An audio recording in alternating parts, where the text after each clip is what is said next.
Trump, mercados apavorados. E agora? Você viu? Bolsa em queda hoje, quarta-feira. Sou a professora Rosana Corales e você está aqui no Instituto Excelência no Bolso, o canal que investe em você.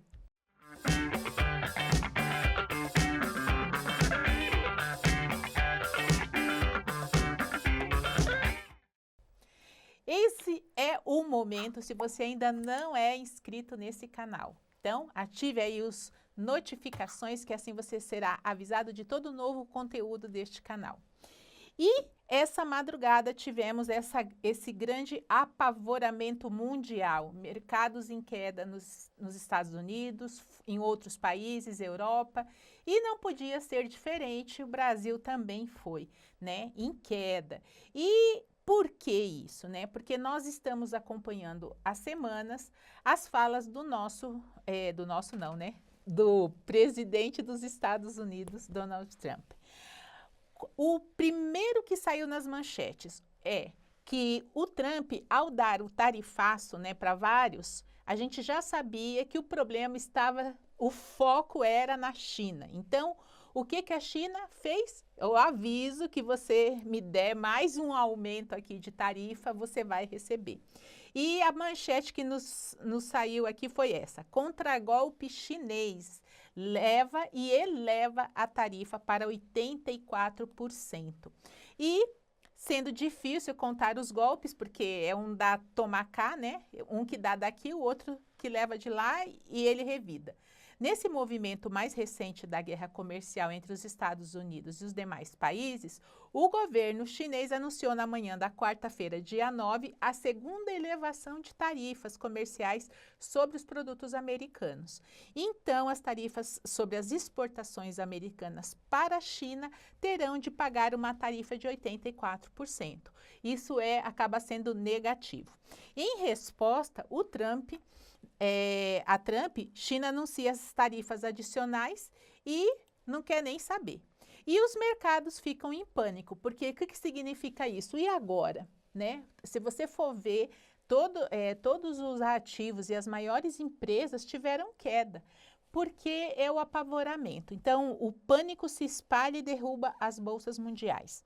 Então, o que a gente pode já interpretar daí e o que é importante para nós investidores? E investidores de renda fixa, de renda variável, porque todo mundo está no balaio. Não pensa que está acontecendo lá fora e não vai chegar aqui, não. Aqui a gente já está vendo os reflexos.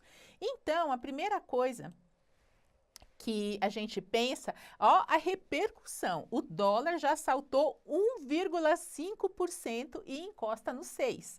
Ou seja, com essa guerra comercial deflagrada, pronto, né? A primeira coisa a gente percebe é o dólar. E aí, aquilo que a gente já comentou em outros momentos, né? Quando existe algum movimento muito fora da curva, principalmente em relação aos Estados Unidos, você vê que estamos todos conectados no mundo hoje, tanto online quanto a balança comercial, porque é um fazendo comércio com o outro. Então, o que acontece aqui é como aquele efeito dominó, vai mexendo em todas as pecinhas e vai refletindo. Então, como o dólar subiu, isso significa para nós que tudo começa a encarecer mais. Então, porque o café está em dólar, o petróleo está em dólar, está tudo em dólar. E nesse momento, alguém pode se pensar, nossa, está elevando, então é a hora de eu comprar dólar. Não, a hora de você comprar o dólar foi quando ele estava em queda. E isso é um dos maiores e mais importantes pontos que um bom investidor tem que entender. É nos momentos de crise, é nos momentos de queda de um ativo que você deve se posicionar. E não quando ele está começando a ficar em ascensão. Agora, para o investidor que está iniciando, vamos dizer aí, tudo bem, né? Ele ir se posicionando aos poucos. Outra coisa que a gente vê o reflexo aqui nesse momento.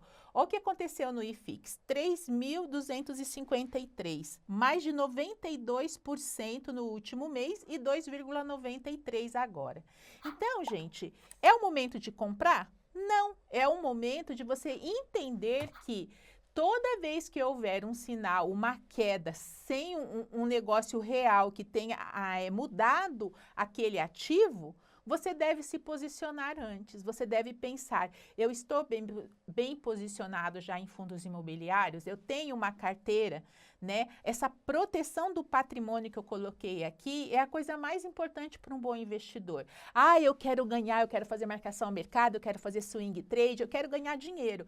Você tem que aprender não só a focar no ganho, mas principalmente na proteção. Porque que adianta você o ano passado ter feito muito e ter ganhado na marcação ao mercado e nesse momento você vê a perda da sua carteira, do seu patrimônio. Então, o que fica para o investidor nesse momento é esse resumo aqui. Proteção de patrimônio. Como é que eu faço? Investimento com maior segurança. Renda fixa no Brasil e, por que não, nos Estados Unidos também. Os títulos nos Estados Unidos, eu não sei inglês, gente, é treasuries, é um negócio assim. Então, o que que significa isso? Que lá são os títulos mais seguros dos Estados Unidos.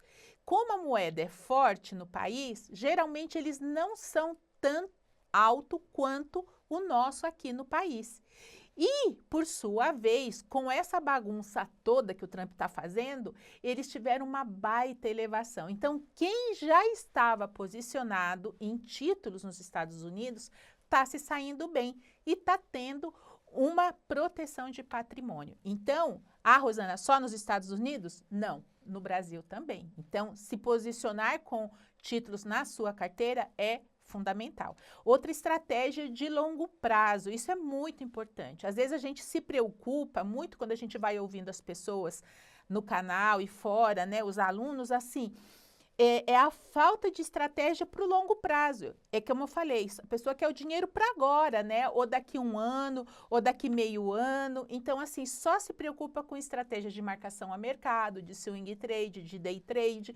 E não é essa a ideia, né? Quer dizer, para você estar bem protegido, você tem que ter essa visão de longo prazo para que te tenha uma carteira resiliente, para que essa carteira, nesses momentos de muita queda, de muita muvuca no mercado, você tenha esse percentual a mais atrelados a IPCA+, que o IPCA+, nada mais é do que a inflação, né? Então, no nosso país, é uma coisa que eu tenho frisado muito ultimamente, o nosso país é um país inflacionário. E a gente tem que colocar, muitas das vezes, uma parte relevante do seu patrimônio, conforme o seu perfil, em investimentos de IPCA, tá bom? E na renda variável, sim, renda variável, apesar dessa volatilidade, apesar das quedas de bolsa, né? A gente também viu uma outra manchete que eu não trouxe, mas assim, o que a gente cresceu no último mês, caiu agora, tipo, né? Já levamos prejuízo de novo. Então, mas o que que você tem que pensar em renda variável para se proteger? Ações defensivas, pagamentos de dividendos, né? FIIs também, pagamentos mensais. Por quê?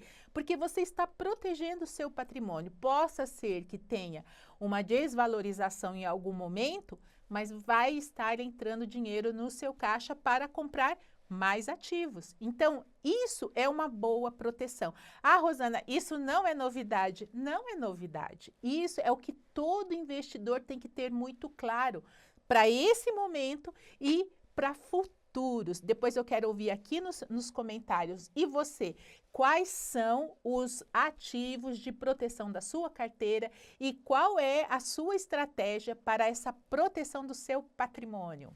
Valeu, até a próxima!